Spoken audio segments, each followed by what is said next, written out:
আজকের অনুষ্ঠানের বিশেষ অতিথি সেনা, নৌ এবং বিমান বাহিনীর প্রধানগণ, অনুষ্ঠানের সভাপতি, মন্ত্রিপরিষদ সচিব, প্রিন্সিপাল স্টাফ অফিসার, সশস্ত্র বাহিনী বিভাগ, সচিব, প্রতিরক্ষা মন্ত্রণালয়, উপস্থিত সুধী এবং আমার শ্রদ্ধেয় জেলা প্রশাসকবৃন্দ, আসসালামু আলাইকুম।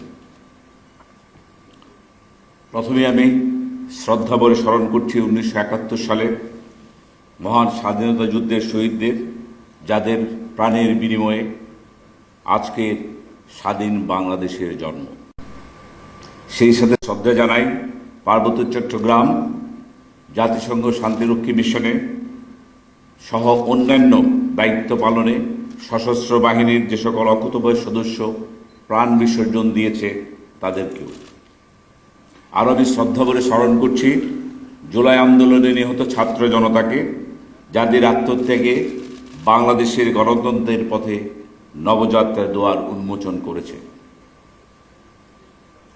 জেলা প্রশাসক সম্মেলন বাংলাদেশের সকল জেলার কার্যক্রম সমন্বয়ে যথেষ্ট গুরুত্বপূর্ণ ভূমিকা অতীতেও রেখেছিল এবং আমি আশা করি বর্তমানেও রাখবে এবং ভবিষ্যতেও সেটা অব্যাহত থাকবে। এবং এই সম্মেলনের যে প্রাপ্ত দিক নির্দেশনার আলোকে আপনারা মাঠ পর্যায়ে আরও কার্যকরভাবে সাধারণ মানুষের সেবায় নিজেদেরকে নিয়োজিত করতে পারবেন। আমাদেরকে মনে রাখতে হবে, আমরা আপনারা সাধারণ জনগণের সেবক।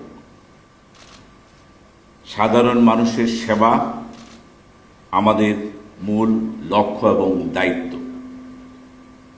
দেশের প্রতিটি জেলার উন্নয়ন, আইন শৃঙ্খলা রক্ষা এবং জনগণের কল্যাণ নিশ্চিত করার পেছনে আপনাদের যে নিরলস পরিশ্রম এবং দায়িত্ববোধ, তা সত্যি প্রশংসনীয় এবং আপনারা বারবার সেটা প্রমাণ করে এসেছেন।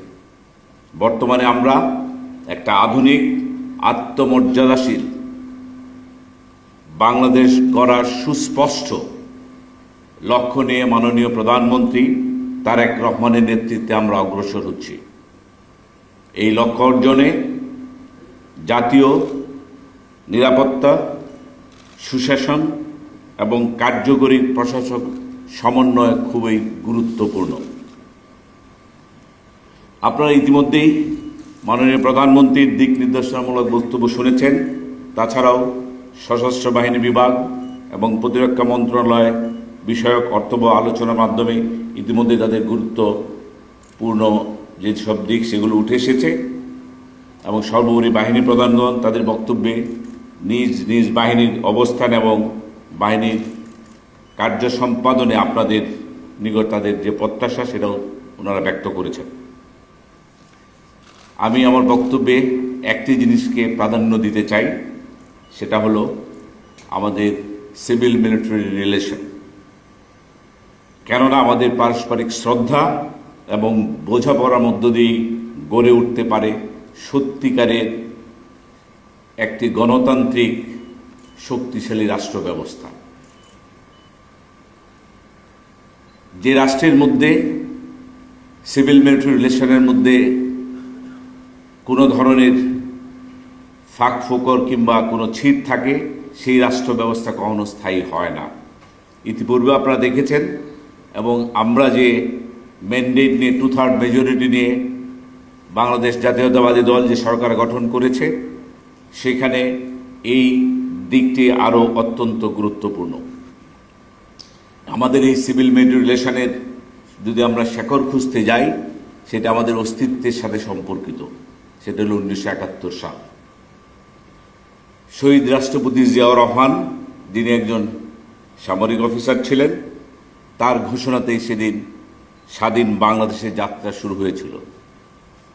এরপরে ঘটনা আপনাদের সবারই জানা আছে, কিভাবে সশস্ত্র বাহিনীর সদস্যরা জনগণের বাহিনী হিসেবে সমাজের সকল শ্রেণীর মানুষের সহযোগিতায় ইতিহাস রচনা করে বাংলাদেশ নামক ভূখণ্ড সৃষ্টি করেছিল।